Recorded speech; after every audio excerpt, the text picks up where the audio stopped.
I'm reminded many years ago a story that my mother told me about seeing Betty Davis and Gary Merrill on stage. And Betty Davis kept on upstaging Gary Merrill whenever he was talking by removing her gloves one finger at a time. And I realized that as I'm fanning myself and everybody else is fanning ourselves, that it might seem that we're distracting from the people who we're talking, but we need this right now, so it's not. That's not where we're going with this. Let me introduce our panelists today. So, all the way on my right, Ronald Chama from Les Films du Camélia. Next to Ronald, there's Vincent Paul Boncourt from Carlotta Films. Then next to him, KJ Reith Miller from the Academy Museum in Los Angeles. Then Manleo Gomarasca from Séverin Plaillon. And Frédéric Maire next to me from the Cinémathèque Française. Unfortunately, we only have... Cinémathèque 3. It's the damn fan!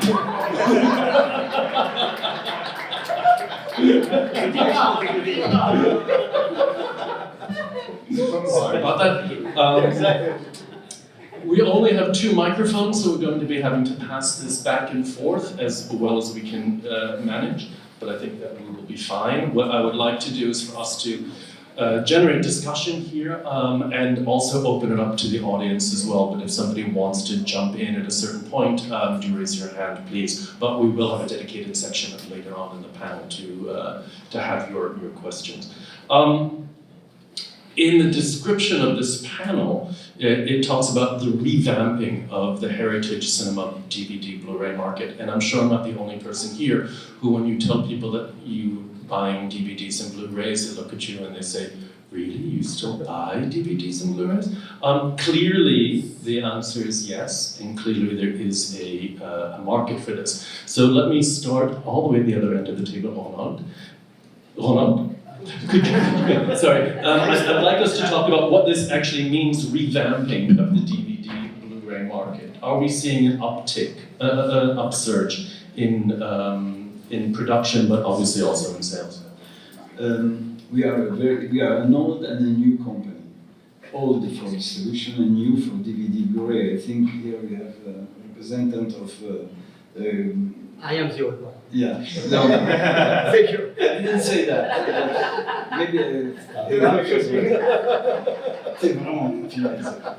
Anyway, so we are very new, but our experience is only 2 years of building coffret, DVD and Blu-ray and 4K, and I discovered that there is a real market on this. But the real market is good because in France we have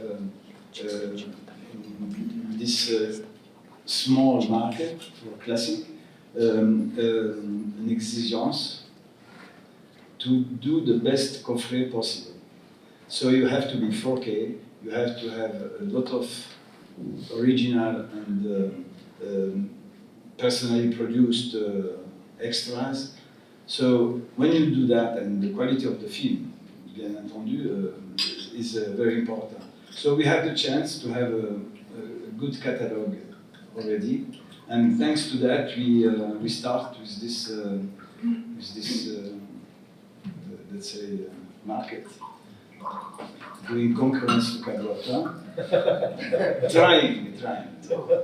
No. That's I don't like to start because I am I am new, so I think if I don't answer maybe directly to the question, but I think now in France, in England, in the United States, there is a market. People like to have the object, like a library, they want to collect. I know we did a coffret at Dario Argento. It was very sold out. In less than 6 months, it was sold out, very expensive to create and to sell. And then, what price are we talking about for how much is it retailing for? How much? Is the box set retail? Is the coffret, how much does it cost, let's say, if you At the beginning it was 90 euro, and then we raised it to 120 euros. So it was sold completely. Immediately we raised it, not because there was a concurrence, people bought 10 boxes and put it on 200, 300. There was, so to kill the concurrence, the black market, we raised it a little, not to make more money, because the idea it was to to start at 90 euro. But we had to do it because people think there was something more with the other ones. So we declared that that's the last price, and if they want it, so anyway. So we did the 2000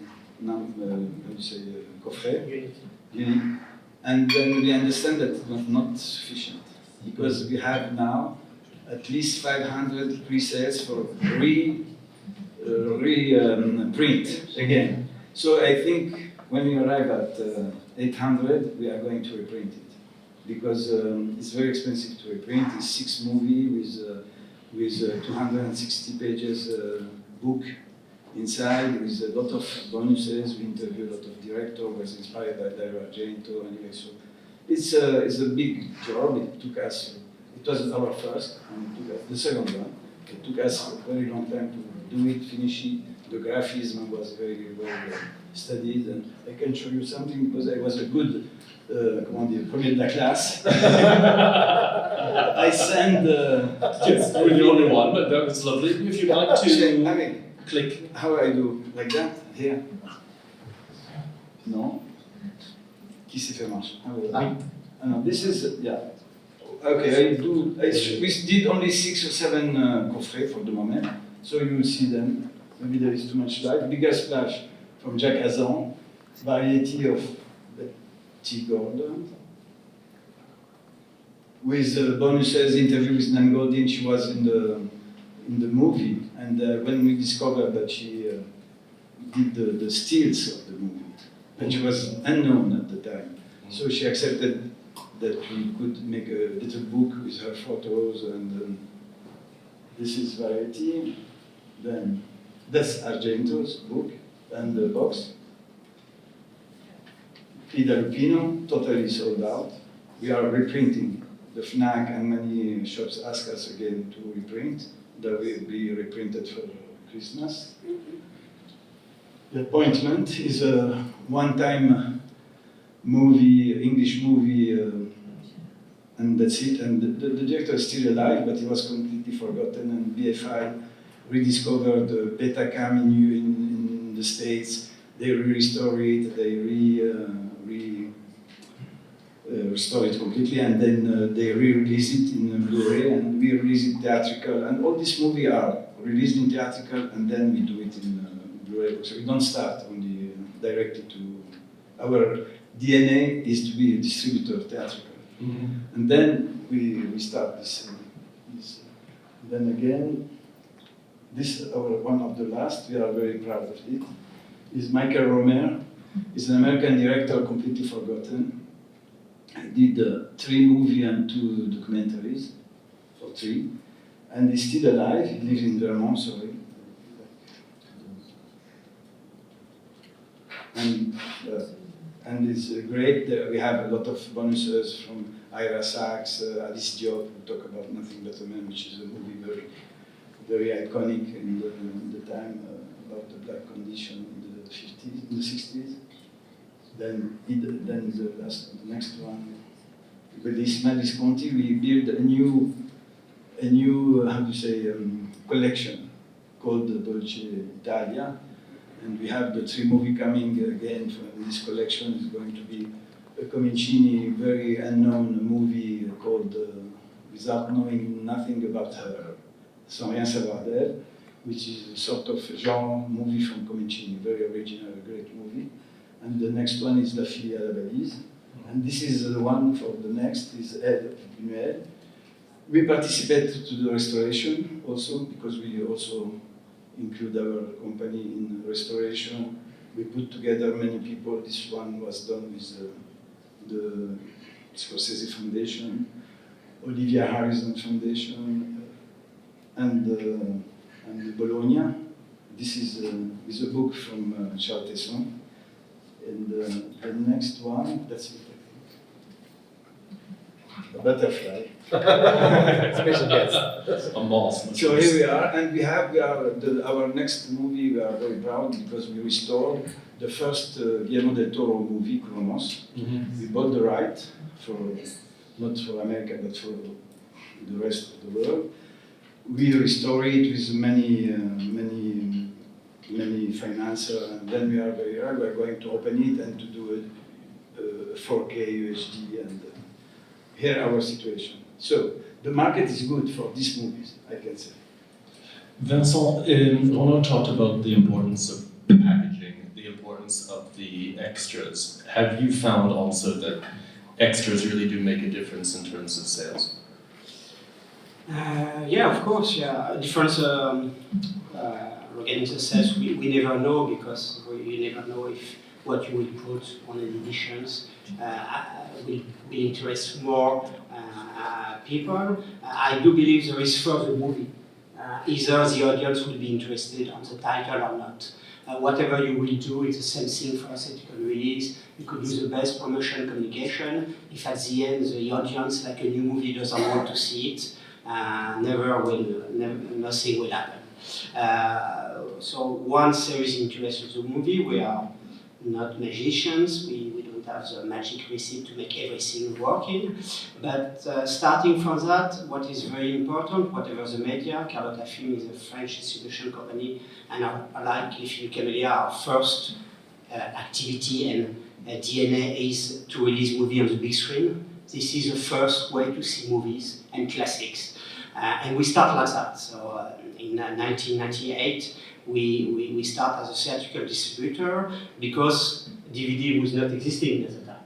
So DVD appeared in the beginning of 2000, and once the DVD appeared, we extend our activity in a logical way from theatrical to DVD, and nowadays Blu-ray, UHD. But we are still continuing to have a strong activity on releasing movie in theaters. So coming back regarding the extra and the importance of the packaging and other, I do believe that's the case, but from the beginning. When we start our first DVD release without knowing everything, because it was a new media and we learned by working on it, how to do a DVD, to manufacture it. But what was important, it was the will and the idea we want to put on the DVD and how to use this new media, because it was a new media in 2000. It was completely a revelation regarding a media, because before it was VHS.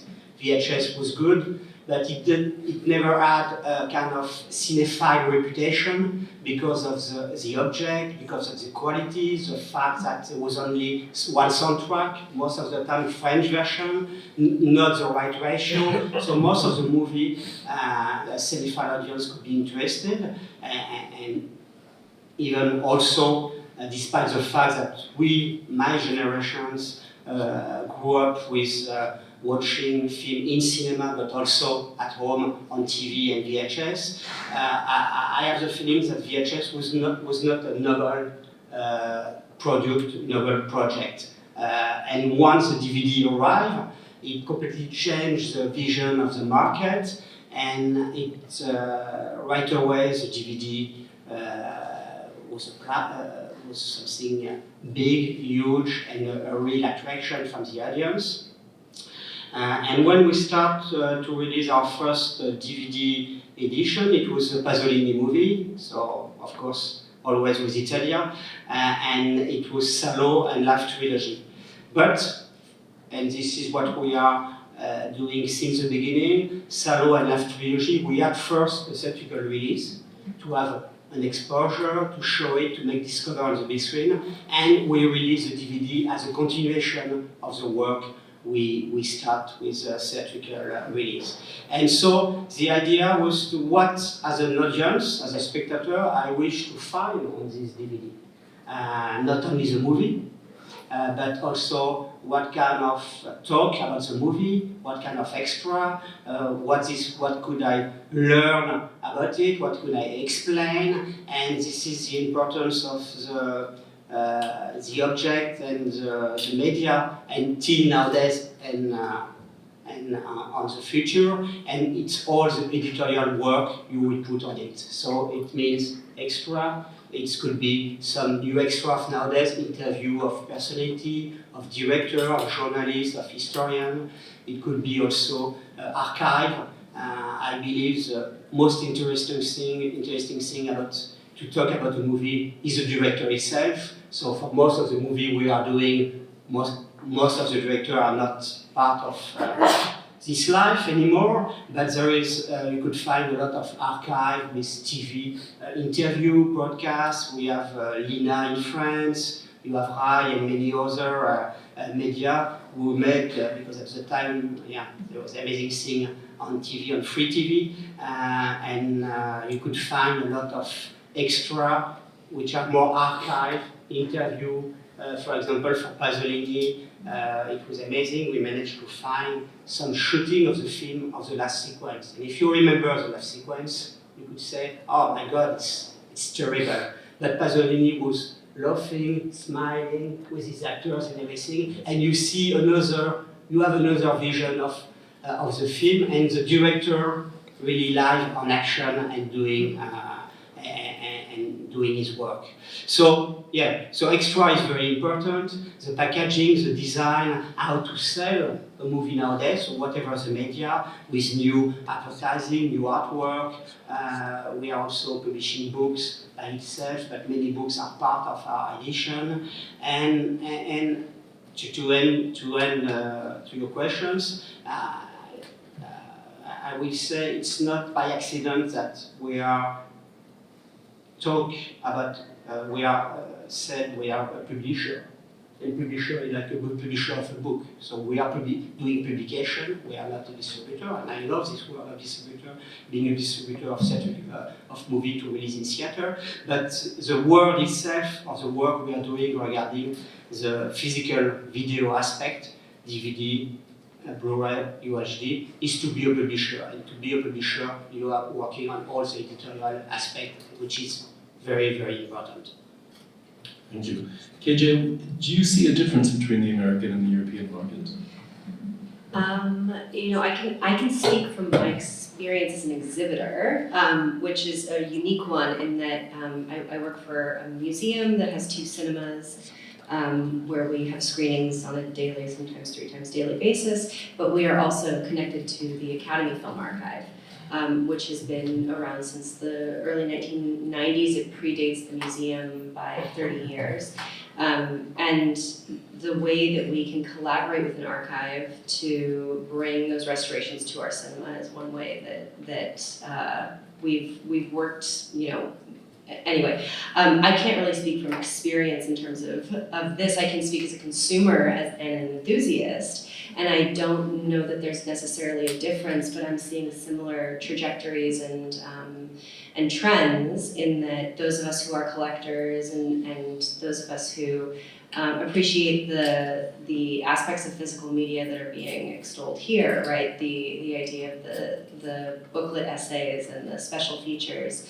I think this is something that is on par with what vinyl collecting became, 10 years ago, right? For a certain generation, for my generation specifically, I'm a millennial, and vinyl collecting became a huge thing. It's not something that I grew up with. There were records in my house, but my turntable left my house when I was like 2. So this is something that as somebody who's invested in nostalgia and the history before my time, vinyl became very attractive to me maybe 15 years ago. And now I think we're seeing that with Gen Z and also with millennials, this real desire to have physical objects, because the ephemeral nature of streaming means that something that you want to watch, like you put on your watch list and then you go to revisit it a week later and it's gone because it's been pulled for whatever contract that distributor has had with that streamer. It's ephemeral, it's never permanent. And so if there's a way that if you're really invested in learning more about the history of this art form that we all love,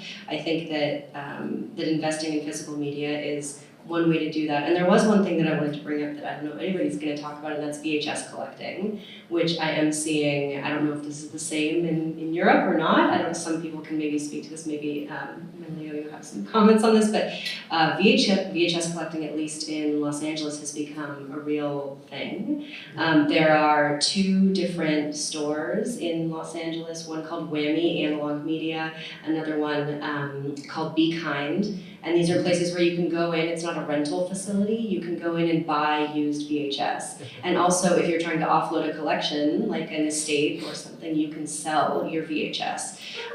So these aren't just VHS shops, they're also micro cinemas. where they do screenings on VHS, or they bring in, they put a 16mm projector in the room and they'll bring in something on 16, but it's some of the most interesting programming that's happening in Los Angeles right now. And I'm not even mentioning Quentin Tarantino and Roger Avery's Video Archives, which is a micro cinema inside a 400-seat cinema on the east side of Los Angeles, where everything that they're showing is on 16mm or VHS. So there's a real fetishism, I think, for this format. I'm invested in it. I have a personal collection of 500 VHS tapes that have come from different places, and I like the object. Watching it in a communal experience is actually kind of, it produces a different kind of enthusiasm. So in terms of exhibition, I can't quite speak to my connection to the home video market, but I do think that there is a huge appetite, at least I'm seeing that in Los Angeles. I'm curious, and this is a question actually for both KJ and for Frédéric. Here, for example, the role of archives and DVD Blu-ray production. So for example, Film Museum label in Germany gets a group of archives together to create DVD Blu-rays and market them. That happens very, very rarely. Has the Academy ever thought about trying to, let's say, take advantage of their archive and release DVDs, Blu-rays? It's not something that we're actively pursuing necessarily, but there have been one-off cases where this has happened, where a new master or a new restoration has become the source for a Blu-ray or DVD, release. But there are examples, I will say in terms of special features, for sure, like whenever we have a Q&A at the museum, we record it.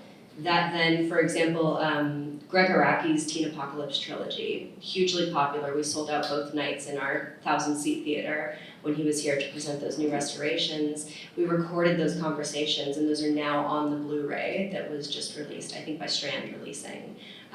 So that's partnering with an established company. Yeah, for them to license for our footage for that. And then there's also our oral history project, which is a decades-long project to record conversations, 4-hour, 5-hour-long conversations with living filmmakers that can also be licensed for Blu-ray and DVD extras. So this is not something that we are actively pursuing. We have so many projects already that I think that's really our primary focus, is to lead the way in terms of restorations of our photochemical materials.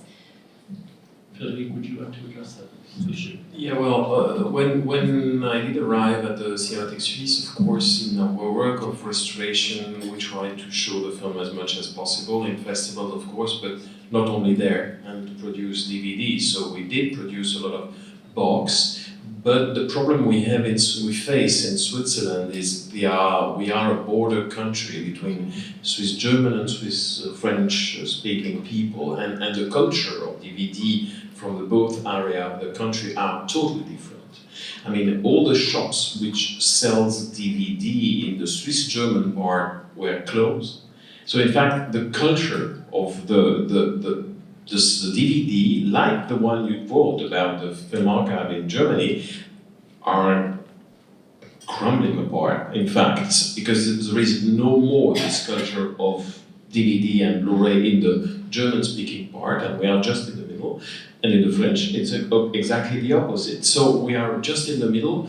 So recently we stopped a little bit to produce DVD because we don't have support from the state. We are not like the French. But thanks to the French, we have French partners who bought our films and produce DVD. And for example, Carlotta recently produced beautiful Blu-rays from das geschriebene Geschichte, the written face from Daniel Schmidt, which we present here 2 years ago, I think. L'inconnu de Chanteur by Jean-Louis Roy, Oeufeuer, l'âme sœur by Moore, and we will do La Paloma. We have to sign the contract, but we are doing the La Paloma, which will be released soon on Blu-ray DVD and eventually in theater, and which KJ presented in the Academy Museum last year. So yes, our difficulty is just to have the means to produce more and to show more to the world the kind of film we do. So we try to multiply the subtitled version to be open to everywhere, because of course the Swiss film mainly don't have territory blocked, so we can really open the DVD for everywhere except maybe France or some other countries, neighbor countries. So we trust that. And on the other hand, we will open in September a shop in our cinema, which there wasn't.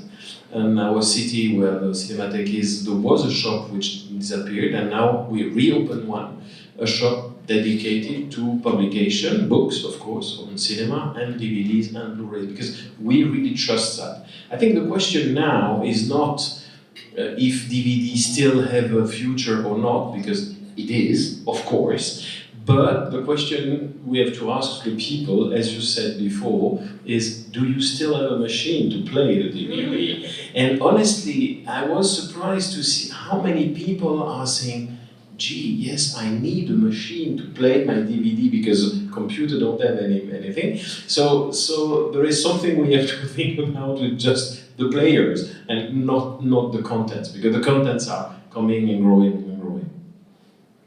Out of curiosity, how many people here have DVD players that they've had switched so you can play region-free illegally?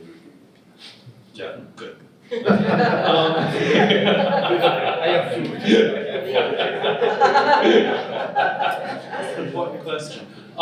Manlio, I'd like us to open the discussion also now about rights issues. And I'm curious how much of your budget, if this is something you're willing to talk about, actually goes into paying for the rights of the films that you're releasing? It depends. I mean, I work for an Italian company. It's a branch of a German one called PlayOn. And I also am a consultant for Severin, that is a US company. So, talking about the price of the rights is different in two countries and depends on the movie. The situation in Italy, talking about DVD and Blu-ray, is not so shiny. It's sad, in fact. The first thing to say is that the mass market is dead. Forget it. Nobody is gonna buy DVD again inside of a supermarket or the store. That kind of audience went directly to the platform. So now we are talking about a different audience. The audience is an audience of collectors. And collectors needs objects. And they like the movie. The first thing, of course, is give the best quality, possibility quality of the movie. Then you need, as I said, to have a lot of extra, especially if you can build your own extra, so have the chance to interview the director, the actors, and everything. You make it different, because the same movie coming out in different country. And nowadays it's very complicated, because especially from the US, it's very easy to sell the same products around the world. With Amazon, you are not stuck in your country. So maybe if you're gonna make demos in Italy, and I have Italian language, but also the possibility to put the English language, because we was shoot in English, so I have the rights to put the original languages. It's gonna be my concurrent, because in French it's gonna put the same Blu-ray with the French language too, but also with the Italian and the English. So sometimes we are all working in a small market and we are concurrent each other. So the idea is to try to make the best edition ever, or to make your own restoration, because this is one other thing very important that make the difference. For example, we have the chance with PlayOn to make the first 4K restoration of Dawn of the Dead. And we have the chance to present it in Venice. Nicholas Winterreff support us, so it was a Nicholas Winterreff presents. And then we sell a lot of that products, and I don't know if, but I believe that Amazon also sell it outside of Italy. We did it also with Last Cannibal War by Ruggero Deodato, exactly the same operation. The movie was disappeared from a lot of fear. We made a 4K restoration with Nicholas Binder's support, and we presented in Venice, and then give a light on this kind of project. For the American part, for Severin, it's completely different because they make their own restoration of all the movie. And something that I didn't say, I'm specialized in dark side of the movie. So, you know, the genre, the horror, the sexy. So, of course, we love the classics that we are talking about, but sometimes you have maybe the restoration in 4K of Black Emanuel Goes to East. This is super, because we are talking about a different audience with a mind more open, respect to the past. So they want the object. Sometimes it's easier to find all the cinema, the filmography of Gio D'Amato than not the cinematography of Luchino Visconti. For example, in Italy there is no Blu-ray of Luchino Visconti movie. All my collection is coming from the world of this guy. No, really. This is the problem. So you are talking with the biggest market of collectors that want to have the best products ever. And you have to try to make the difference because of this situation. For example, I create a label for Play-On called Midnight Factory, and we are the only one that have the chance to make a huge box set with all the Chronicle of the Living Dead of George Romero, from Night of the Living Dead to Survival of the Dead. So when you have the chance to then make this kind of product, you can win. And because the DVD market, last things I want to say, is very different from the VHS. Because the VHS market was a huge one, was really a market parallel to the theatrical and to television. In fact, a lot of companies like Troma, like Empire, like Full Moon, just made movie at the time for the VHS market. So VHS market was not a market for collectors, was another way to have the opportunity to see movie, and movie that can have the chance to play in theater and play directly on VHS. The DVD market, and also using the word DVD is not correct, because I don't know your situation, but the collector, my client just wants Blu-ray or 4K. Yeah. Nobody cares about DVD anymore. So the DVD was mass market. So yes, everything's changed, and we have to try to face the new situation, and then more collaboration, I think, between our company and not be just concurrents. Would anybody here like to jump in terms of the question, discussing rights issues, because it's a huge problem also between territories. I just want to add a very small thing about La Paloma, because it was presented on Piazza Grande last year, and that, as I said, we just sold it to Carlotta. But we had a discussion in Cannes recently, and we discussed the fact that it would be nice if we can put on the Blu-ray Carlotta might produce a lot of other language translation and subtitles, because even if the main market and the rights we sold are for France and French-speaking areas, we have the chance to hold, not to hold, but to handle the rights for the film worldwide. So we really can think that the Carlotta Blu-ray might go around the world, and there will be one unique Blu-ray existing of La Paloma, which would be this one. So I think in that sense, to go exactly in your direction, I think if we have the possibility, if the rights situation permits it, we also have to try to find cooperation to think global and not think local, as we say. But I'm thinking also, for example, here during the retrospective, the Locarnos had to pay Park Circus a very large sum of money in order to screen their films. Park Circus, Cohen Media, we know that these are frustrations we all have as either exhibitors, distributors, or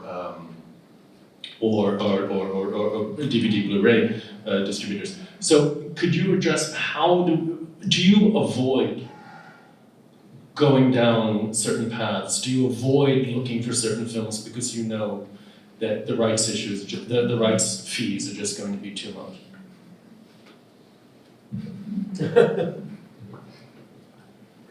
No, I never stop on the fees because the fact that we distribute on theatrical, so the fee of the rights is shared because we buy all rights, also TV rights. Mm-hmm. Because in France we have another chance, is to sell the classic to the TV, national TV or pay TV. So that's, I think, is and very regularly instead of the streamers. So you have the streamers, but in France you have the TV broadcast. So when we buy the right, we buy them maybe a little bit more than we have to, but it's shared with the three supports. So DVD, theatrical, and television. Sometimes you don't sell it to television because it's not automatic. But anyway, so that's mean that even if the price is a little bit elevated because the choice of the movie. Let's get back at the idea that DVD Blu-ray works because you sell a great movie at the beginning. Restored at least 2K, but 4K now is the let's say maybe too much when you see 4K restoration of 4K. It became a sort of maybe comment dire too used as an etiquette. But I hope in our case anyway it's real. That is a real 4K because I saw 4K from Mexico or from New York. It's not the same 4K from Italy. Once I received, I don't say the country, a 4K restoration, and because I bring everything to Bologna to control and to check, and they told me for this movie is a VHS quality. Now VHS is why not? But I bought it like a 4K. So anyway, so there is some company, I don't say the name, when there are a lot of movies. I know Italian mainly, belongs to American studio. They are blocked, finished. You cannot do nothing with them. And some representative of this American studio, they raise so much money for not too long time, 2 years, 3 years, it's too expensive. So finally we try to find our way. Mm-hmm. And our way is independent way, in certain way. I speak for myself, for our company. All our movies are independent. No studio, American studio. You have Italian studio, fortunately they are more open and more organized and more rich for Italian pictures. But with American it's very difficult. With the American studio, not the American studio, the representative of the American studio, without saying who. So that's, anyway, the fee is important, but not, they don't stop the decision.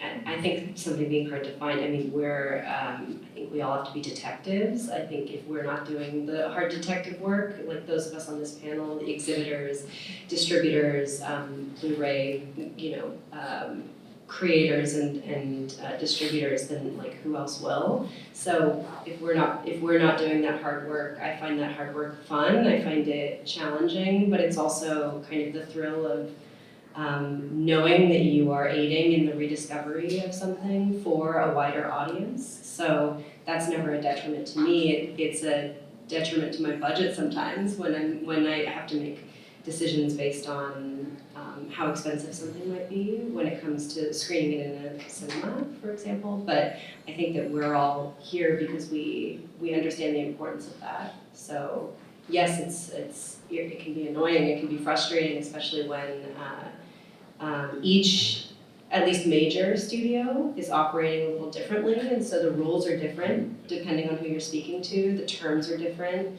and the costs are different.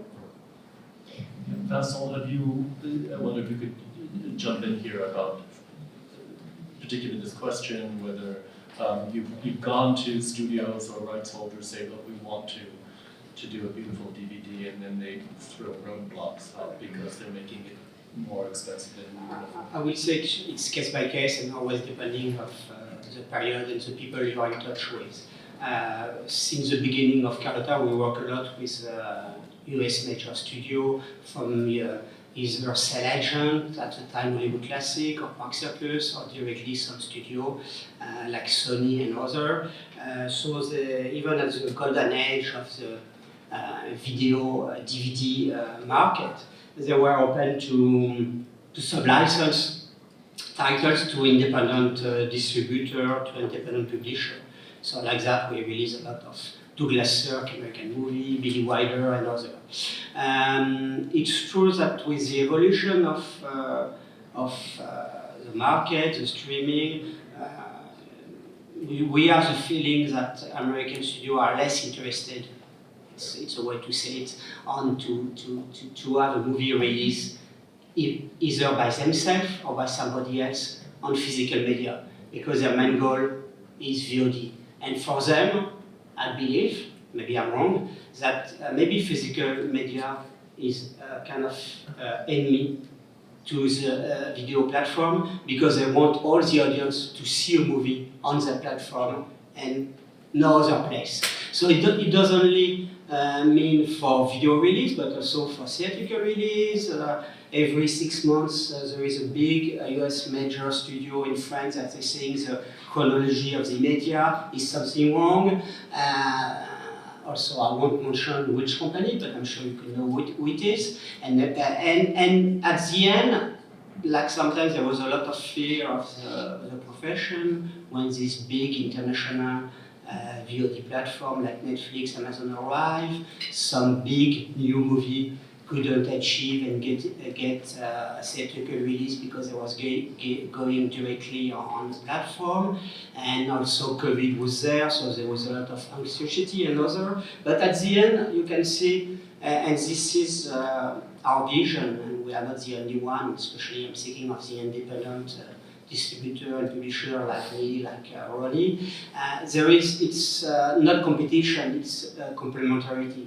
So we are working, whatever the job and the right you are doing, we are working on all media, and we believe there is a complementary audience between people that are going to see a classics, big classics, or a new movie in theater. They can see it on VOD, they can buy a box set, a collector edition, and this is what we are doing since the beginning, to work with all media, whatever it's, we are presenting all rights, or we are working with other right owner.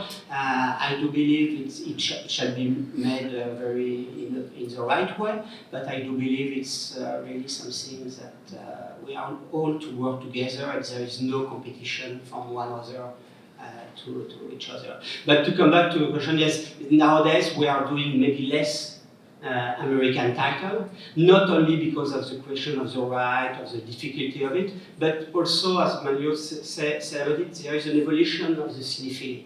So nowadays, of course, there is all the classics and big titles of cinema history, but there is also a full of discoveries, first by ourselves, of cinematographies, movies we never heard about it, restorations that have been made all over the world, and we are, as I'm always saying, we are the first audience to discover a movie, and that will bring to the audience. So there are more and more movies than ever, and so I do believe also the audience is more and more interesting to a known movie. Of course, not all of them, because still some movie will continue to stay unknown, fortunately or unfortunately. But there is a real appetence, as we said, to go to the unknown and to discover, like you are discovering new talents and new directors arriving nowadays on film festival and other. So it's very exciting, but at the same time it's very challenging, because we are saying there is a market, and it's true there is a market. If there was no market, there will not be so many distributor, publisher. And for example, in France, there hasn't been so much actuality of release that nowadays, with a difficult market, because there is a market but it's difficult. We are selling really less, not so much DVD nowadays, but Blu-ray or UHD. UHD is different, it's a new format. But maybe 15 years ago, we were really selling maybe 10 or 15 times what you could sell nowadays.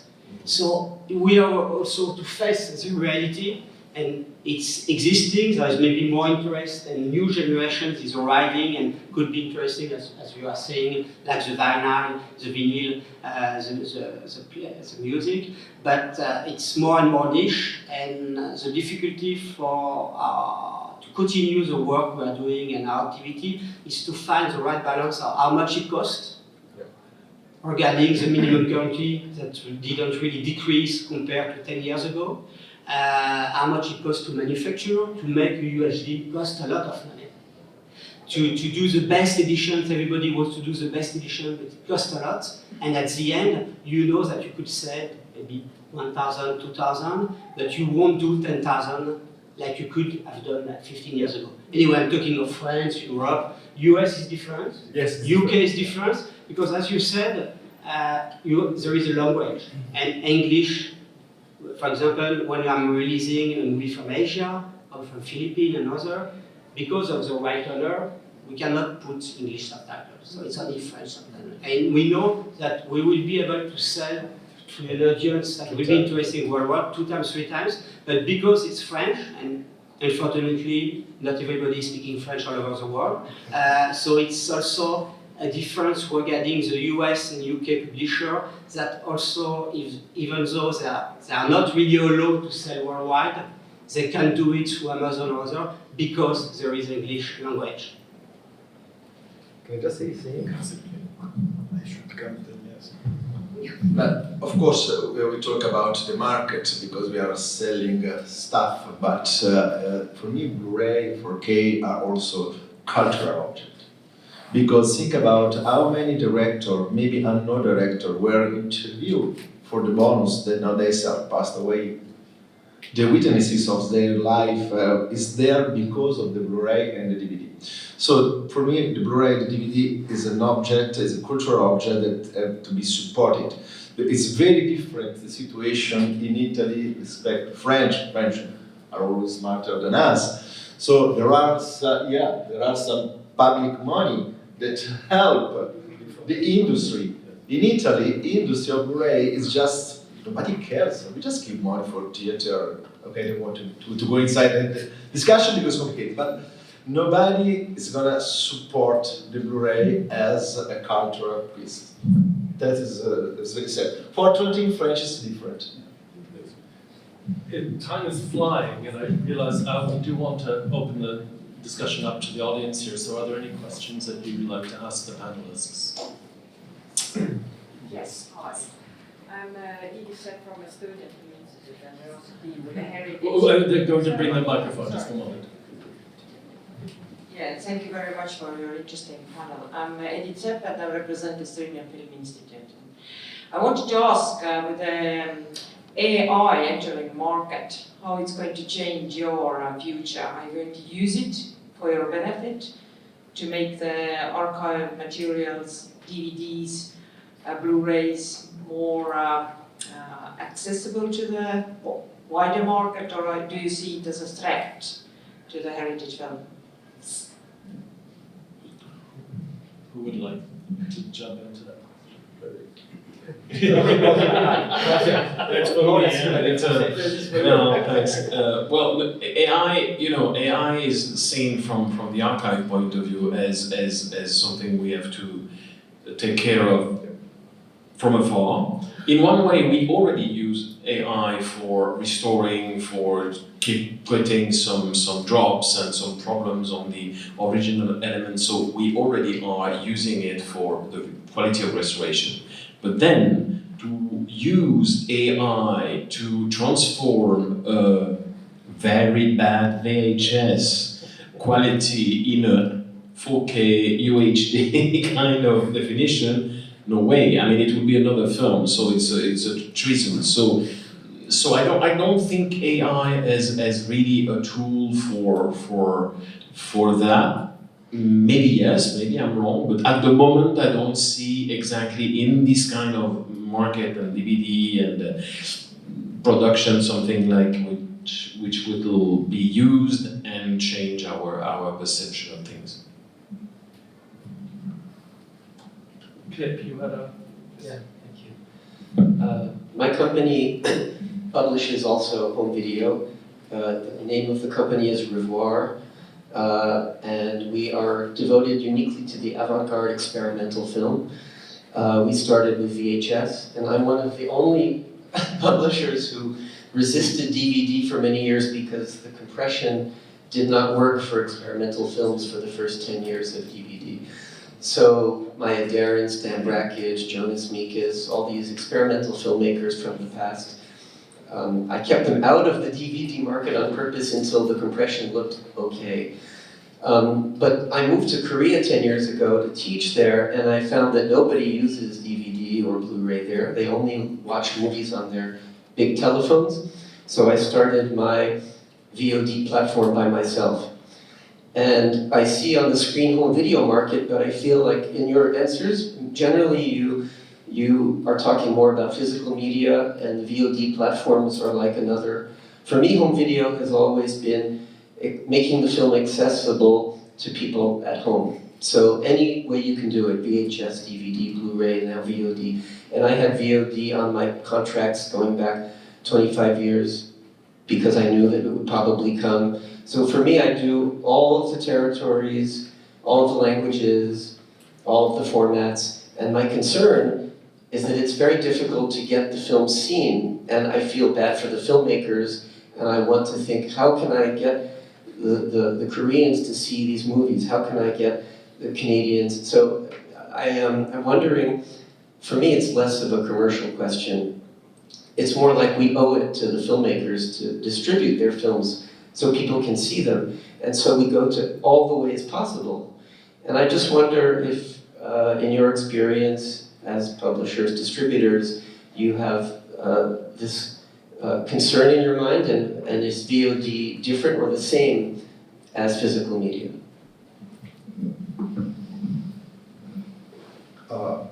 Yes, I agree with you. I mean, the movie are made to be seen, and also the director. I don't have any problem with the platform or the movie VOD, but the different for me is that try today to give a complete look of the filmography of Michelangelo Antonioni online. It's not true that it's possible to find everything on the platform. The platform took the rights for a certain period. When they expired, it's not necessary they renew. So if you want to make your personal retrospective, or from Umberto Lenzi again to Jess Franco to Antonioni, it's impossible to find that online. So you need to have in your place, and in the best quality ever. Sometimes also in DVD is not necessary because of the internet connection. Sometimes the quality is not good. We never really talk about 4K in a platform or the best restoration. I never hear about it. I never see the name of platform restoring something old. So, and nothing for the moment against that, but I think it's on the air, then they disappear. So if you want to give the opportunity to directors to realize that the dream of making see their movie, I think it's better having your place than not online. This isn't exactly an answer either, but we've talked about the black market when it comes to like reselling DVDs, but one thing, or Blu-rays, but one thing we haven't mentioned is torrenting, which is also, I think in direct conflict to the collecting market of a physical object. But torrenting is also very real, and I can imagine that in many countries, and I mean the US included, this is a way that younger generations are also finding access to some of these films that have been released on physical media that have been ripped and uploaded to a torrent site, Cargarva, etc. And It's already true in VHS. And you find a lot of things that haven't been re-released on Blu-ray from VHS rips on places like on torrents. So it's not an answer, but I mean this is also something that's another way people are accessing. And I'm glad, Anna, you also talked about internet access and speed of internet, because we are talking very much about Europe and America. And let's not forget that there's a huge amount of the world that has limited internet access or much slower internet access. People who can spend days trying to download a torrent because they really care about a film. So this is obviously another discussion to have, but it should not be ignored. Yes. Hi, all. My name is Casey Shaw. I'm a director and producer from New Orleans, Louisiana. Thank you all for being here. I found this extremely informative. My company does two main things. We create films that are in the style of modern archival, where we use expired film to create something new. And then we also do education and access provisions to underrepresented artists. And so my question is, do you guys have a case study of like a modern film that provides like a making of, but includes production documents or education towards creating the film itself, rather than just commentary from the director or behind the scenes from the set? Is there anything that includes like pre-production or post notes or things like that of these films in a modern context, or it could be heritage or archival film as well? I think with what I see now in like social media, there's filmmakers that are showing exactly how they're making things along the way, but they don't create physical media, they don't do screenings, they're not doing it at a really industry level. So I'm just curious if you've seen that exist in your space. Do you mean like the archive used as tutorial or educational device? It doesn't maybe necessarily have to be that specific.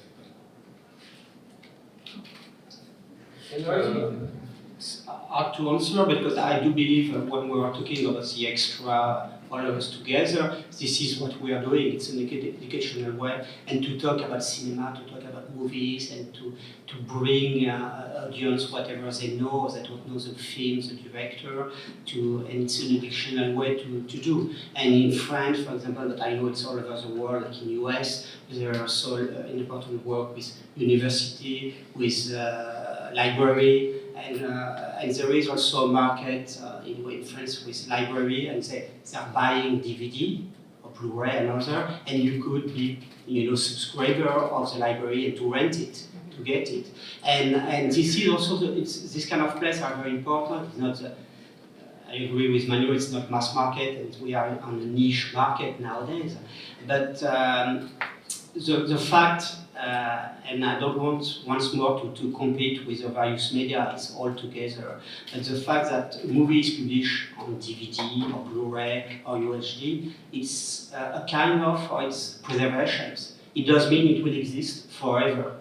A movie, you can see it in theater, it will be released, it could be released, there will be one screening there or there, but at one point it could disappear and not to be available all over the time. The same with VOD. VOD is like TV, As VOD, it's an extension, or it's already replaced in some countries TV. It's not the case in France, fortunately. So you will have a movie there and there on VOD, but it will disappear. It could come back also. But if you want to have it for all your life, and people that will come after you, of course, it will need to have player, as you said. But maybe one day publisher will manufacture some player to give with the Blu-ray of the UHD. Remember that when DVD arrived, there was kind of combo. You have 10 DVDs with a player, because people were attracted by the object, but they didn't have player. So maybe we go upside down and change the way to sell a film. But yes, educational is really part of the work we are doing, and DVD, Blu-ray, anyway, physical video or VHS, because it's true that I don't believe so many people are watching movies on VHS nowadays. You have the object, it's beautiful, you have the design, it's kind of nostalgia for the people that knew the object, or the new generations like vinyl, they have the nostalgia of the things they didn't experiment. But it's true that it's very important also, as Manuel said, to bring the cultural aspect of the object and the preservation, and we are all working together with archives, cinematheque, people who are doing restoration, and our work is really to bring it to the audience, whatever the media, and to continue to to transmit the cinema and passion of cinema and the movies. We have time, I'm afraid, for just one more question, John. Thank you, John Bleasdale, Variety. I'm really interested in this idea of the delivery of DVDs and Blu-rays, sorry, in terms of the fact that people are not, I went to the shop the other day to find a Blu-ray player, and if I can find one in one of the big mass market shops, it's a miracle. Have you ever considered another delivery in terms of an object which will deliver a USB stick or something which could deliver the same thing? And that relates to my second question, which is you talk about DVDs and Blu-rays being forever, but they're not forever. Discs don't last forever. They have a limited lifespan, and so you can collect them, and you might find that 10, 15 years down the line, which is not very long for a collector, they might not work anymore. Much more than, say, vinyl, for instance, which does have a pretty good shelf life. I would still like to then ask my question.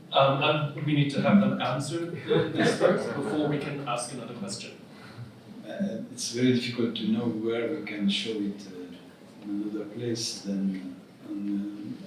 I didn't follow too much but I want to get back to for me the DVD, Blu-ray is the last thing. Maybe there's something coming with IA, maybe we don't need the support, you just be like that and you have the image in our mind, you have glasses with cameras and maybe that's the new support, I don't know yet.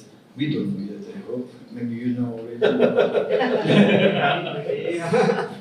No, and then that's one question. But I wanted to get back to the fee because there is public domain. I think so. There's a lot of movie, and some distributors also live on public domain. So there is a law, an international law. I mean, I'm sorry, I get back to the other question because I was thinking about it. The public domain about the fee. You don't pay fee, but you have to pay notary, not very expensive, and you have to have the new material and the restored material. Sometimes Washington place, the film archive, Library of Congress, they restore with studio, whatever. That movie are out rights. So you have to build the new material when they don't do it. So you became the owner of the rights of this material. So that's a way to also to find. I know there are some distributors they do that for some movies, and maybe one do only that in France. He lives on that. So that's a way also to diminish the expenses, but you have to restore it. So it's very expensive to restore. So that's to complete. To get back to the where to show it outside the physical material. As Manu said, again, it's a cultural way to expand to the audience. In a certain way, also, it's like a book, the DVD, Blu-ray. I know a lot of people who collect, for example, Dario Argento movies we published. I know people have 10 times, different times, the same movie. In different American, Japanese, English, Italian, and then also our French. Not only our, because there was French before us, because as I said, we are new. Unfortunately, we didn't open 15 years ago when it was the golden age, but we are okay. So it's a not collecting also, it's something physical also, the home surrounding, the home easy live, when you are surrounded by book in a personal private library, you have also personal private book. Sorry to interrupt, but Sure. my question was, you have you can have a different physical delivery. So you can have an object, you can have something that you can put on your shelf, but it's just not a DVD. Maybe the problem is the DVD, the disc. Maybe if there's no disc player, maybe there's something you can plug into your TV and play like a dongle. No, it's different. And why is it different? It's a physical thing which is transmitting information to the TV. I don't understand. It's the fetishism of the object. But just to answer the fact is that we are living, I mean, coming from an archive and we are facing this question all the time. Right. So the original element still is the negative from an analog print or an analog print. Everything which is after VHS, DVD, Blu-ray, etc., and then of course is doomed to obsolescence very soon. So the physical object which lasts more than DVD at the moment doesn't exist except for film. So that's it. So I know that some publisher tried to do some USB with the films in it, and for example with a beautiful book we did a restoration for a Swiss director who died, and they did a beautiful book with inside not a book set, a set of DVDs, but an USB. But I mean, even now we don't have any more USB in the computer. So that's the question still is. So this the world where we're living in, of the digital world, is not a world which we can preserve. So it's not a preservation, it's a collection for a while, and I'm sure that I have at home DVDs that are already dead. But I have the box, so I'm happy to have the box and keep the box even if inside it's dead. Whatever. I mean, like the VHS. It's like a button. Exactly. So.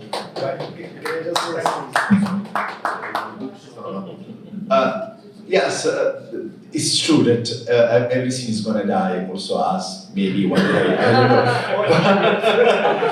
But it depends to the materials you use, the metals that you use when you make a Blu-ray or 4K, and the way you put it in your collection. I mean, the humidity, a lot of things, it can run for years, maybe more than us.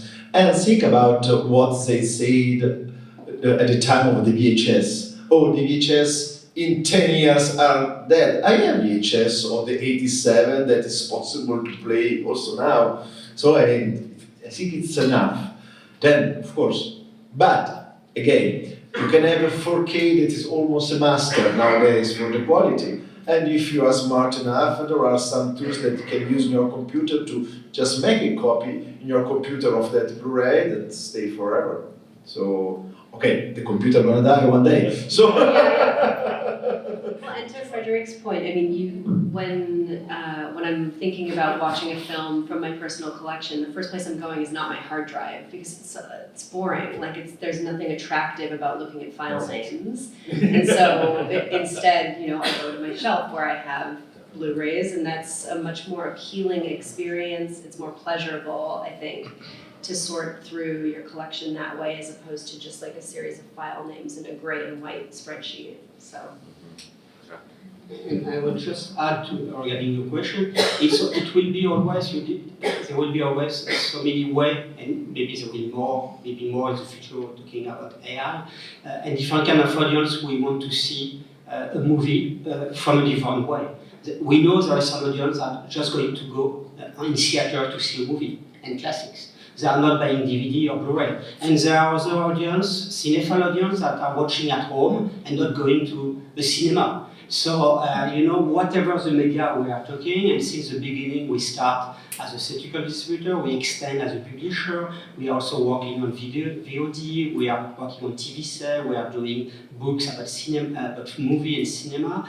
So it's, I believe the most important thing is to talk of cinema and movies, whatever the media, and you will reach different kind of audience. And maybe it will depend of every different kind of cinephilia, and it will change from one country to another. When people is talking about Asia, it's true. When we are talking to Korea people, they say, but you are still releasing movie on video, as you were saying at the beginning. But I know some Korean people, or even in China. Last time I was 3 months ago in China, I found my own Carlotta editions, but not the real one, not the official one. So you could find on store, still a store, the Carlotta one without my logo, but the same design, and certainly a very good copy of it. and you could say to yourself, oh, okay, so it was existing like 10 years, 20 years ago when there was no platform, but it's still going on. There's still piracy in Asia and in China of physical objects. So it's interesting to know that, of course, we are fighting against piracy. You cannot fight against piracy in China, you know it, but we're fighting in France and others. But in a way, I don't know if it's a good sign, but to know that people are copying your editions and they are selling in the market, it does mean that the physical object is existing maybe more than ever. We are not selling as much as before. It's not the same audience, it's more a niche audience, but it's there. And I believe to extend USB, as Frederick said, it doesn't exist anymore. Talk to the new generation of USB, they will look at you even worse than when you are talking of your word. Tourist signaling, I don't think is very sexy or glamorous. Some people will like it, but myself also as a distributor, where I'm receiving so many links, I'm getting bored to see movies on a link. I want to see it in the film festival. I want to go to places to meet people and to see the film with a real audience, but you are obliged to do it in some occasion. And regarding the life of the object, DVD, we all released like 20 years ago, they're still working, most of them. Of course, the quality of it, it's not Blu-ray, and it's not a question of the life of the DVD we made 20 years ago, it's more the obsolescence and the evolutions of the new media. Now, if you are watching a DVD on a 4K TV, of course it will look very bad. Because when we were doing DVD, there was no 4K TV. There was no 2K, you were watching on a TV, there was very few projector and other. So there is a very huge evolution, it's going very quickly, of the new technology, and it's more the how to see a movie with a new media like 4K TV and other, that you could say to yourself or to other people that the DVD I bought 20 years ago is a very bad quality. It's not the case, it's more the evolution of the way to see the film with TV and other.